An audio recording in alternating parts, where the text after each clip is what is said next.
Bookish boys में आपका स्वागत है। आप सुन रहे हैं श्री रामचरितमानस का लंका कांड भाग 88। आइए सुनते हैं।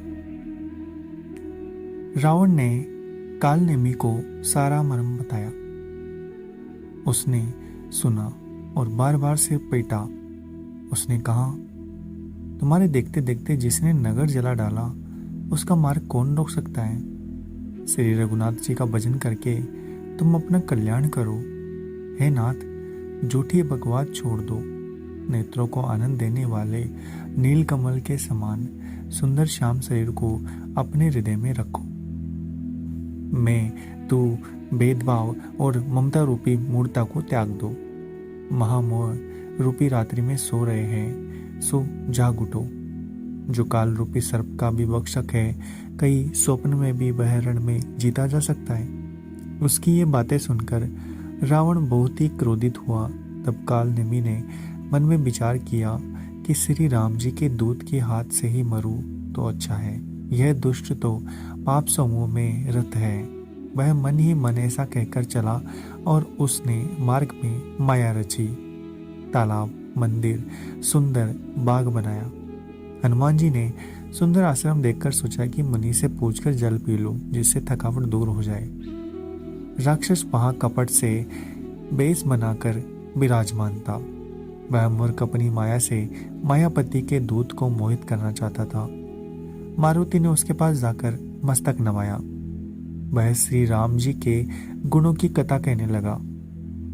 वह बोला, रावण और राम में महान युद्ध हो रहा है। राम जी जीतेंगे, इसमें संदेह नहीं है। हे भाई, मैं यहाँ रहता हुआ ही सब देख रहा हूँ। मुझे ज्ञान दृष्टि का बहुत बड़ा बल है। हनुमान जी ने उससे जल मांगा तो उसने कमंडल में दे दिया। हनुमान जी ने कहा, थोड़े जल से मैं तृप्त नहीं होने का। तब वह बोला, तालाब में स्नान करके तुरंत लौट जाओ और मैं तुम्हें दीक्षा दूँ, जिससे तुम ज्ञान प्राप्त करो। तालाब में प्रवेश करते ही एक मगरी ने अकुलाकर उसी समय हनुमान जी का पैर पकड़ लिया। हनुमान जी ने उसे मार डाला। तब वह दिव्य देह धारण करके विमान पर चढ़कर आकाश को चली। उसने कहा, हे वानर, मैं तुम्हारे दर्शन से पाप रहित हो गई। हे तात, श्रेष्ठ मुनि का शाप मिट गया। हे कपि, यह मुनि नहीं है, घोर निशाचर है।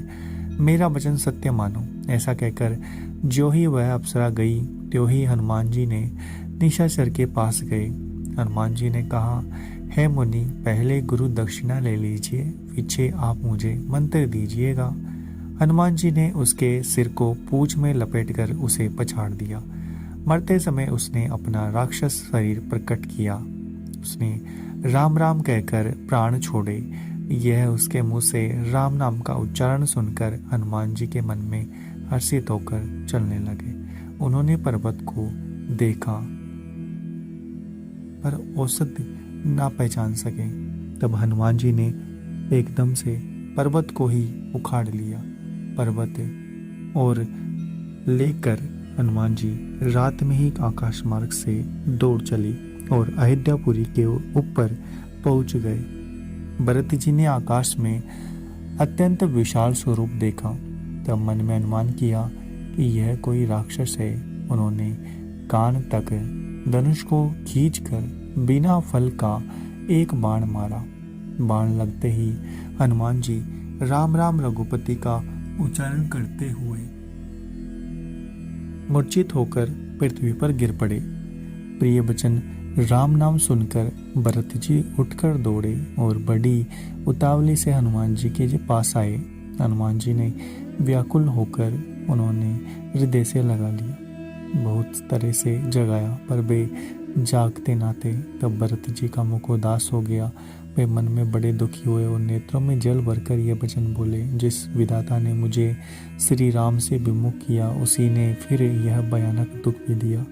यदि मन, वचन और शरीर से श्री राम जी के चरण कमलों में मेरा निष्कपट प्रेम हो और यदि श्री रघुनाथ जी मुझ पर प्रसन्न हो, तो यह वानर थकावट और पीड़ा से रहित हो जाए। यह वचन सुनते ही कपिराज हनुमान जी कौशलपति श्री रामचंद्र जी की जय हो कहते हुए उठ बैठे। भरत जी ने हनुमान जी को हृदय से लगा लिया। उनका शरीर पुलकित हो गया, नेत्रों में आनंद और प्रेम के आंसुओं का जल भर आया। रघुकुल तिलक श्री रामचंद्र जी का स्मरण करके भरत जी के हृदय में प्रीति समाती न थी।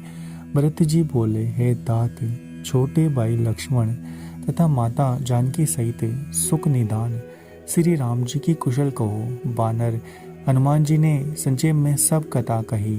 सुनकर भरत जी दुखी हुए और मन में पछताने लगे।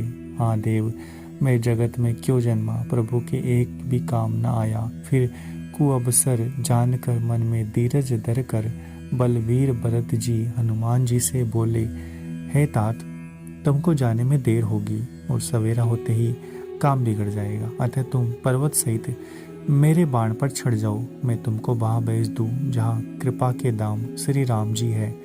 भरत जी की यह बात सुनकर एक बार तो हनुमान जी के मन में अभिमान उत्पन्न हुआ कि मेरे बोझ से बाण कैसे चलेगा, किंतु फिर श्री रामचंद्र जी के प्रभाव का विचार करके वे भरत जी के चरणों की वंदना करके हाथ जोड़कर बोले, हे नाथ, हे प्रभु, मैं आपका प्रताप हृदय में रखकर तुरंत चला जाऊंगा। ऐसा कहकर आज्ञा पाकर और भरत जी के चरणों की वंदना करके हनुमान जी चले। भरत जी के बाहुबल, शील, गुण, प्रभु के चरणों में अपार प्रेम की मन ही मन बारंबार सराहना करते हुए मारुति श्री हनुमान जी चले आ रहे हैं। बाहर लक्ष्मण जी को देखकर श्री राम जी साधारण मनुष्यों के अनुसार समान वचन बोले। आधी रात बीत चुकी, हनुमान जी नहीं आए। यह कहकर श्री राम जी ने छोटे भाई लक्ष्मण जी को उठाकर हृदय से लगा लिया और बोले, हे भाई, तुम मुझे कभी दुख नहीं देख सकते। तुम्हारा स्वभाव सदा से ही कोमल था। मेरे हित के लिए तुमने माता पिता को भी छोड़ दिया और वन में जाड़े, गर्मी और हवा सब सहन किया। हे भाई, वह प्रेम अब कहाँ है? मेरे व्याकुलतापूर्ण वचन सुनकर उठते क्यों नहीं? यदि मैं जानता कि वन में वाई का बिछोह हो गया तो मैं पिता का वचन, जिसका मानना मेरे लिए परम कर्तव्य था, उसे भी ना मानता। पुत्र, धन, स्त्री, घर और परिवार ये जगत में बार बार होते और जाते हैं, परंतु जगत में सहोदर भाई बार बार नहीं मिलता। हृदय में ऐसा विचार कर, हे तात, जागो। जैसे पंख बिना पक्षी, मणि बिना सर्प और सूंड बिना श्रेष्ठ हाथी अत्यंत दीन हो जाते हैं। हे भाई, यदि कहीं जड़ देव मुझे जीवित रखे तो तुम्हारे बिना मेरे जीवन भी ऐसा ही होगा। स्त्री के लिए प्यारे भाई को खोकर मैं कौन सा मुंह लेकर अवध जाऊंगा।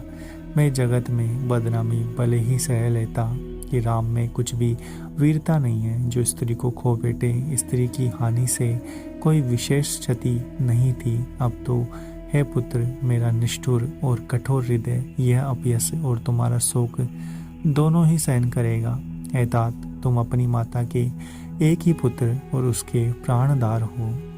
सब प्रकार से सुख देने वाला परम हितकारी जानकर उन्होंने तुम्हें हाथ पकड़कर मुझे सौंपा था। मैं अब जाकर उन्हें क्या उत्तर दूंगा? हे भाई, तुम उठकर मुझे समझाते क्यों नहीं? सोच से सुड़ाने वाले श्री राम जी बहुत प्रकार से सोच कर रहे हैं। उनके कमल की पंखुड़ी के समान नेत्रों से जल बह रहा है। शिव जी कहते हैं, हे उमा, श्री रघुनाथ जी एक अद्वितीय और अखंड है। भक्तों पर कृपा करने वाले भगवान ने लीला करके मनुष्य की दशा दिखलाई है। प्रभु के लीला के किए गए प्रलाप को कानों से सुनकर बानरों के समूह व्याकुल हो गए। इतने में ही हनुमान जी आ गए, जैसे करुणा रस के प्रसंग में वीर रस का प्रसंग आ गया हो। श्री राम जी हर्षित होकर हनुमान जी को गले लगाकर मिले। प्रभु परम सुजान, चतुर और अत्यंत ही कृतज्ञ है। तब वेद सुसेन ने तुरंत उपाय किया, जिससे लक्ष्मण जी हर्षित होकर उठ बैठे। प्रभु ने बाई को हृदय से लगाकर मिलने लगे। बालू और बानरों के समूह सब हर्षित हो गए। फिर हनुमान जी ने वैद्य को उसी प्रकार वहां पहुंचा दिया जिस प्रकार वे उसे पहले ले आए थे। यह समाचार जब रावण ने सुना तब उसने अत्यंत विषाद से बार बार सिर पीटा। वह व्याकुल होकर कुंभकर्ण के पास गया। बहुत से उपाय करके उसने उसको जगाया। कुंभकर्ण जगा, उठ बैठा। वह कैसे दिखाई देता है, मानो स्वयं काल ही शरीर धारण करके बैठा हो। कुंभकर्ण ने पूछा, हे भाई कहो, तो तुम्हारे मुख सुख क्यों आ रहे हैं? उससे अभिमानी रावण ने उसे जिस प्रकार से सीता को हर लाया था तब से अब तक की सारी कथा कह सुनाई। फिर कहा, हे तात, बानरों ने सब राक्षस मार डाले, बड़े बड़े योद्धाओं का भी संहार कर डाला। दुर्मुख देव शत्रु देवान तक, मनुष्य वक्ष नरान तक, बारी योद्धा अतिकाय अकंपन तथा महोदर आदि दूसरे सभी रणधीर वीर रणभूमि में मारे गए। तब रावण के वचन सुनकर कुंभकर्ण बिलक कर दुखी होकर बोला, अरे मूर्ख, जगजननी जननी को हर लाकर अब तू कल्याण चाहता है। हे राक्षस राज, तूने अच्छा नहीं किया, अब जाकर मुझे क्यों जगाया? हे तात, अब भी अभिमान छोड़कर श्री राम जी को बजो तो कल्याण होगा। हे रावण, जिनके हनुमान सरी के सेवक है वे श्री रघुनाथ जी क्या मनुष्य हैं? हाय भाई, तूने बुरा किया जो पहले ही आकर मुझे यह हाल नहीं सुनाया। हे स्वामी, तुमने उस परम देवता का विरोध किया जिसके शिव ब्रह्मा आदि देवता सेवक है। नारद मुनि ने मुझे जो ज्ञान कहा था वह मैं तुझसे कहता, पर अब तो समय जाता रहा। हे भाई, अब तो अंतिम बार अंक बार भरकर मुझसे मिल ले, मैं जाकर अपने नेत्र सफल करूं। तीनों तापों को छुड़ाने वाले श्याम शरीर कमल नेत्र श्री रघुनाथ जी के जाकर दर्शन करूं। श्री रघुनाथ जी के रूप गुणों को स्मरण करके वह एक क्षण के लिए प्रेम में मग्न हो गया। फिर रावण ने करोड़ों गड़े मदिरा और अनेकों वैसे मंगाए। वैसे खाकर मदिरा पीकर वह वज्रघात के समान गरजा, मद से चूर, रण के उत्साह से पूर्ण कुंभकर्ण किला छोड़कर चला। सेना भी साथ नहीं ली। उसे देखकर विभीषण आगे आई, उसके चरणों पर गिरकर अपना नाम सुनाया। छोटे भाई को उठाकर उसने हृदय लगा लिया और श्री रघुनाथ जी का भक्त जानकर वे उसके मन को प्रिय लगे। विभीषण ने कहा, हे तात, परम हित कर सलाह एवं विचार कहने पर रावण ने मुझे लात मारी। उसी गलानी के मारे मैं श्री रघुनाथ जी के पास चला आया। दीन देखकर प्रभु के मन को मैं बहुत प्रिय लगा। कुंभकर्ण ने कहा, हे पुत्र सुन, रावण तो काल के वश हो गया है, उसके सिर पर मृत्यु नाच रही है। वह क्या अब उत्तम शिक्षा मान सकता है? हे विभीषण, तू धन्य है, धन्य है। हे तात, तू राक्षस कुल का भूषण हो गया। हे भाई, तूने अपने कुल का देदीप्यमान कर दिया। जो शोभा और सुख के समुद्र श्री राम जी को बजा, मन वचन कर्म से कपट छोड़कर रणधीर श्री राम जी का वजन करना। हे भाई, मैं काल के वश हो गया हूँ, मुझे अपना पराया नहीं सोचता, इसलिए अब तुम जाओ। भाई के वचन सुनकर विभीषण लौट आए, वहाँ आए जहाँ त्रिलोकी के भूषण श्री राम जी थे। विभीषण ने कहा, हे नाथ, पर्वत के समान विशाल देह वाला रणधीर कुंभकर्ण आ रहा है। वानरों ने जब कानों से इतना सुना तब वे बलवान खिलखिलाकर दौड़े, वृक्ष और पर्वत उठा लिए और क्रोध से दांत कटकटाकर उन्हें उसके ऊपर डालने लगे। रीछ बानर एक एक करके बार में ही करोड़ों पहाड़ों के शिखरों से उस पर प्रहार करते, परंतु इससे ना तो उसका मन ही मुड़ा और ना शरीर ही टाले टला। जैसे मदार के फलों की मार से हाथी पर कुछ भी असर नहीं होता। तब हनुमान जी ने उसे गुस्सा मारा, जिससे वह व्याकुल होकर पृथ्वी पर गिर पड़ा और सिर पीटने लगा। फिर उसने उठकर हनुमान जी को मारा, वे चक्कर खाकर तुरंत ही गिर पड़े। फिर उसने नल नील को पृथ्वी पर पछाड़ दिया और दूसरे योद्धाओं को भी जहां तहां पटक पटक कर डाल दिया। वानर सेना भाग चली, सब अत्यंत व्यथित हो गए, कोई सामने नहीं आता। सुग्रीव समेत अंगद आदि वानरों को मूर्छित करके फिर वह अपरिमित बल की सीमा कुंभकर्ण वानर राज सुग्रीव को काक में दाब कर चला। शिव जी कहते हैं, हे उमा से रघुनाथ जी वैसे ही नरलीला कर रहे हैं जैसे गरुड़ सर्पों के समूह में मिलकर खेलता हूँ। जो बाह के इशारे मात्र से बिना परिश्रम के काल को भी खा जाता है, उसे कई ऐसी लड़ाई शोभा देती है। भगवान इसके द्वारा जगत को पवित्र करने वाली वह कीर्ति फैलाएंगे जिसे गा गा कर मनुष्य भवसागर से तर जाएंगे। मूर्छा जाती रही, तब मारुति हनुमान जी जागे और फिर वे सुग्रीव को खोजने लगे। सुग्रीव की मूर्छा दूर हुई, तब वे मुर्दे से होकर खिसक गए, काख से नीचे गिर पड़े।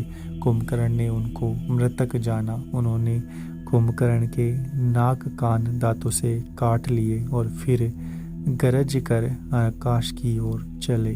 तब कुंभकर्ण ने जाना, उसने सुग्रीव का पैर पकड़कर उनको पृथ्वी पर पछाड़ दिया। फिर सुग्रीव ने बड़ी फुर्ती से उठकर उसको मारा और तत्पलवान सुग्रीव प्रभु के पास आए और बोले, कृपा निदान प्रभु की जय हो, जय हो। नाक कान काटे गए ऐसा मन में जानकर बड़ी गलानी हुई और वह क्रोध करके लौटा। एक तो वह स्वभाव से ही भयंकर था और वीर बिना नाक कान होने से और भी भयानक हो गया। उसे देखते ही वानरों में सेना में डर उत्पन्न हो गया। रघुवंश मणि की जय हो, जय हो, जय हो ऐसा कहकर वानर हो करके दौड़ने लगे और सबने एक ही साथ उस पर पहाड़ और वृक्षों के समूह छोड़े। रण के उत्साह में कुंभकर्ण विरुद्ध होकर उनके सामने ऐसा चला मानो क्रोधित होकर काल ही आ रहा हो। वह करोड़ करोड़ वानरों को एक साथ पकड़ पकड़ कर खाने लगा। वे उसके मुंह में इस तरह से घुसने लगे मानो पर्वत की गुफा में टिड्डियां समा रही हो। करोड़ों वानरों को पकड़कर उसने शरीर से मसल डाला। करोड़ों को हाथों से मलकर पृथ्वी की धूल में मिला दिया। पेट में गए हुए बालू और वानरों के तट के तट उसके मुख नाक कानों की राह से निकल निकल कर भाग रहे हैं। रण के मध्य में मध्य राक्षस कुंभकर्ण इस प्रकार गर्भित हुआ मानो विधाता ने उसको सारा विश्व अर्पण कर दिया हो और उसे वह ग्रास कर जाएगा। सब योद्धा भाग खड़े हुए, वे लौटाए भी नहीं लौटते। आंखों से उन्हें सूझ नहीं पड़ता, पुकारने से सुनते नहीं हैं। कुंभकर्ण ने वानर सेना को तितर बितर कर दिया। यह सुनकर राक्षस सेना भी दौड़ी। श्री राम जी ने देखा कि अपनी सेना व्याकुल है और शत्रु की नाना प्रकार की सेना आ रही है। तब कमल ने श्री राम जी बोले, हे सुग्रीव, हे विभीषण और हे लक्ष्मण, सुनो, तुम सेना को संभालना। मैं इस दुष्ट के बल और सेना को देखता हूँ। हाथ में सांग धनुष और कमर में तरकस सजकर श्री रघुनाथ जी शत्रु सेना को तलन करने चले। प्रभु ने पहले तो धनुष का टंकार किया, जिसकी भयानक आवाज सुनते ही शत्रु दल बहरा हो गया। फिर सत्य प्रतिज्ञ श्री राम जी ने 1,00,000 बाण छोड़े।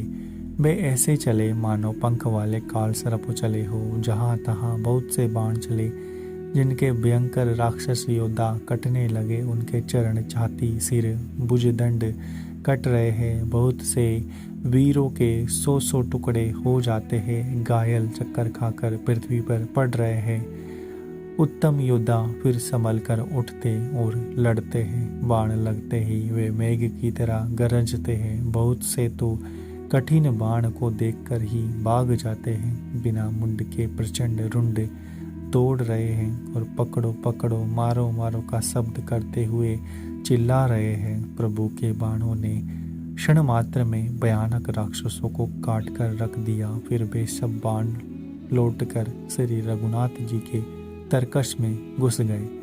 कुंभकर्ण के मन में विचार कर देखा कि श्री राम जी के क्षण मात्र में राक्षस सेना का संहार कर डाला। तब वह महाबली वीर अत्यंत क्रोधित हुआ और उसने गंभीर से निनाद किया। यह क्रोध करके पर्वत उखाड़ लेता है और जहाँ बारी बारी वानर योद्धा होते हैं वहाँ डाल देता है। बड़े बड़े पर्वतों को आते देखकर प्रभु ने उनको बाणों से काट कर धूल के समान चूर चूर कर डाला। फिर श्री रघुनाथ जी क्रोध करके धनुष को तानकर बहुत से अत्यंत भयानक बाण छोड़े। वे बाण कुंभकर्ण के शरीर में घुसकर इस प्रकार से निकल जाते हैं कि उनका पता ही नहीं चलता।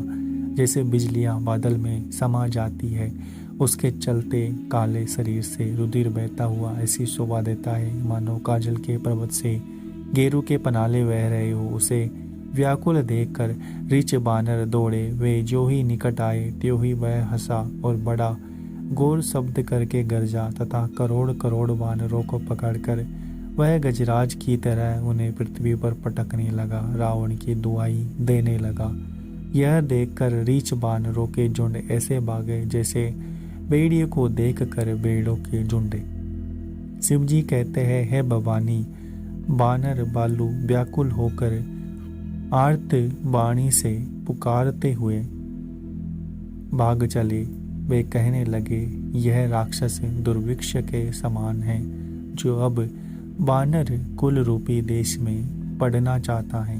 वे कृपा रूपी जल के धारण करने वाले मेघ रूप श्री राम, हे खर के शत्रु, हे शरणागत के दुख हरने वाले, रक्षा कीजिए, रक्षा कीजिए। करुणा भरे वचन सुनते ही भगवान धनुष बाण सुधार कर चले। महाबलशाली श्री राम जी सेना को अपने पीछे कर लिया और वे अकेले क्रोधपूर्वक चले। उन्होंने धनुष को खींचकर 100 बाण संधान किए। बाण छूटे और उसके शरीर में समा गए। बाणों के लगते ही वह क्रोध में भरकर दौड़ा। उसके दौड़ने से पर्वत डगमगाने लगे और पृथ्वी हिलने लगी। उसने एक पर्वत उखाड़ लिया। रघुकुल तिलक श्री राम जी ने उसकी वह भुजा ही काट दी। तब वह बाएं हाथ में पर्वत को लेकर दौड़ा। प्रभु ने उसकी वह भुजा भी काट कर पृथ्वी पर गिरा दी। भुजाओं के कट जाने पर वह दुष्ट कैसी शोभा पाने लगा जैसे बिना पंख का मंदराचल पहाड़ हो। उसने उग्र दृष्टि से प्रभु को देखा, मानो तीनों लोगों को निगल जाना चाहता हो। वह बड़े जोर से चिंगाड़ करके मुंह फैलाकर दौड़ा। आकाश में सिद्ध और देवता डराकर हा कर इस प्रकार पुकारने लगे। करुणा निदान भगवान ने देवताओं को व्यवित जाना। तब उन्होंने धनुष को कान तक तान कर राक्षस के मुख को बाणों के समूह से वर दिया, तो भी वह महाबली पृथ्वी पर ना गिरा। मुख में बाण भरे हुए वह प्रभु के सामने दौड़ा, मानो काल रूपी सजीव तरकश ही आ रहा हो।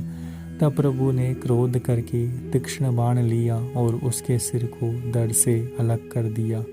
वह सिर रावण के आगे जा गिरा। उसे देखकर रावण ऐसा व्याकुल हुआ जैसे मणि के छूट जाने पर सर्प कुंभकर्ण प्रचंड दड़ दौड़ा, जिससे पृथ्वी धसी जाती थी। तब प्रभु ने काट कर उसके 2 टुकड़े कर दिए। बानर बालू निशाचरों को अपने नीचे दबाते हुए वे दोनों टुकड़े पृथ्वी पर ऐसे पड़े जैसे आकाश से 2 पहाड़ गिरे हो। उसका तेज प्रभु श्री रामचंद्र जी के मुख में समा गया। यह देखकर देवता और मुनि सभी ने आश्चर्य माना। देवता नगाड़े बजाते हर्षित होते और स्तुति करते हुए बहुत से फूल बरसा रहे हैं। विनती करके सब देवता चले गए। उसी समय देवर्षि नारद आए। आकाश के ऊपर से उन्होंने श्री हरि के सुंदर वीर रस युक्त गुण समूह का गान किया, जो प्रभु के मन को बहुत ही भाया। मुनि यह कहकर चले गए कि अब दुष्ट रावण को शीघ्र मारिए। उस समय श्री रामचंद्र जी रणभूमि में आकर सुशोभित हुए। अतुलनीय बल वाले कौशलपति श्री रघुनाथ जी रणभूमि में सुशोभित है। मुख पर पसीने की बूंदें हैं। कमल के समान नेत्र कुछ लाल हो रहे हैं। शरीर पर रक्त के कण हैं। दोनों हाथों से धनुष बाण फिरा रहे हैं। चारों ओर ऋषवानर सुशोभित है। तुलसीदास जी कहते हैं कि प्रभु की इस छवि का वर्णन शेष जी भी नहीं कर सकते, जिनके बहुत से 1000 मुख हैं। अगर आपको हमारा ये प्रयास अच्छा लग रहा है तो चैनल को सब्सक्राइब करके हमारा सहयोग जरूर दीजिए।